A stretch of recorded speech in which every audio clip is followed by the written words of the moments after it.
News stories that I noticed. San Francisco's Muni system apparently runs on floppy disks and a computer system from 1998. So they're finally hoping to upgrade. I didn't know it was that bad, but I knew it would probably be out of date. Microsoft is now offering ARM processors on Azure, which is very interesting. I've been waiting for this for a while. People have said for years that ARM processors, due to their power efficiency, will become the processor of choice for cloud infrastructure. But the problem is the support is not there from operating systems. In particular, there's no Windows Server version to run on it. So I'm sort of surprised that Azure offers it first.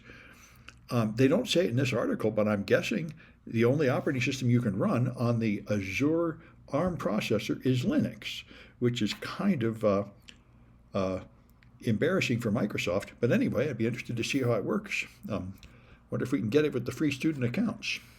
Probably not.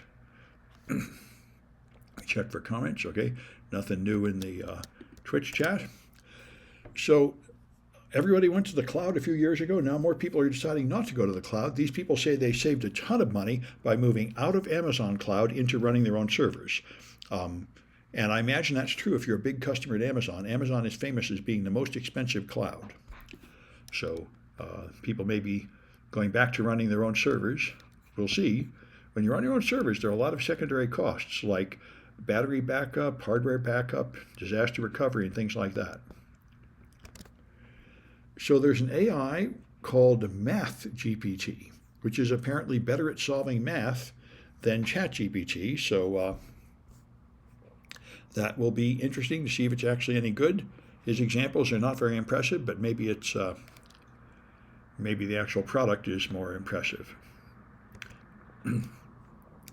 So SpaceX wanted to launch a lot of rockets from a California agency off the Pacific coast, and the California agency rejected them for a permit to do it and cited in their rejection that their problem is he's supporting Trump. And of course, Gavin Newsom, I think correctly said, that's a really bad reason. I mean, to punish him for his political views is not fair, and that's not the job of the agency here. They're calling it naked political discrimination, and it certainly seems like that's true. I mean, you can get mad at Elon Musk for a variety of reasons, but you shouldn't deny his company a permit just because he's on the other side politically. So here's a scam. I imagine this startup will screen your embryos for IQ. So, and you charge you like $50,000. So I guess the idea is you do IVF, you make a bunch of embryos, and then you try to pick the smartest. This is classical eugenics. This is a belief which Elon Musk is a big proponent of. He uses modern terms for it. The idea that your genes determine everything. Elon Musk tries to have as many children as possible because his children are superior. And Donald Trump also feels that his genes make him superior, which is a pretty scary thing for a guy of German ancestry to say. He feels that he is the master race and his genes are superior and criminals are inferior by their genes. This is scary stuff that led to the Nazi wipeout and many other abuses like IQ tests. So it is indeed an ethical minefield that you would want to select people based on this. Right now, I think these people are just scamming them, but he claims he can guarantee your children will be disease-free, smart, and healthy by scanning the embryos and picking the ones with the superior genetics. So we'll see. It's not clear to me that this is even legal, but he says he's not going to test for dark triad traits or beauty. The dark triad is mental illnesses. So anyway, in the UK, fertility treatments are regulated, but I'm not sure about the US. I'm sure there are people who will pay for this, but I doubt that it's actually, I wonder what legal restrictions there are. There certainly are serious ethical concerns.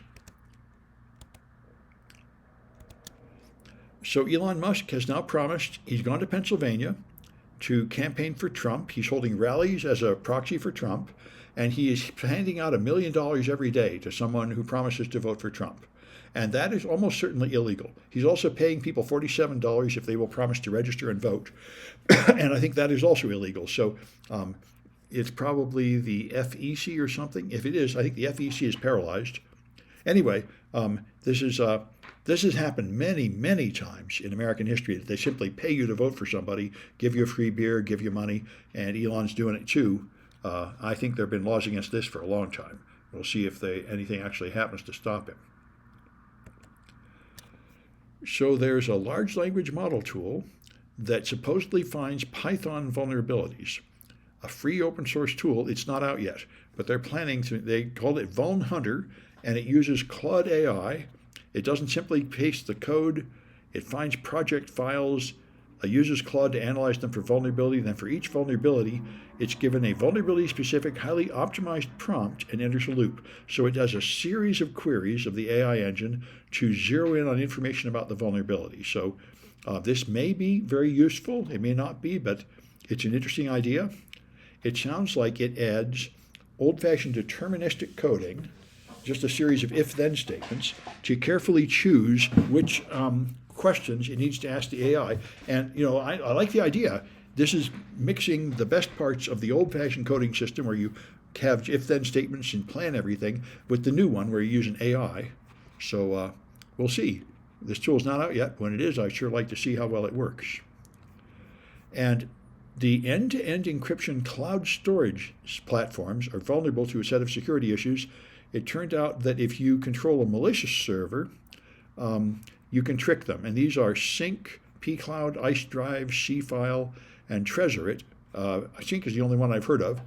These are things that back up files into the cloud, and they say it fails to authenticate public keys, so you can trick it into using the wrong key that an attacker can decrypt. Unauthenticated key material is a common one. This one is protocol downgrades, so you can downgrade from a secure protocol to a less secure one and hack in. So anyway, those are a series of vulnerabilities, and these guys need to fix their stuff, obviously. So I'm going to stop this recording.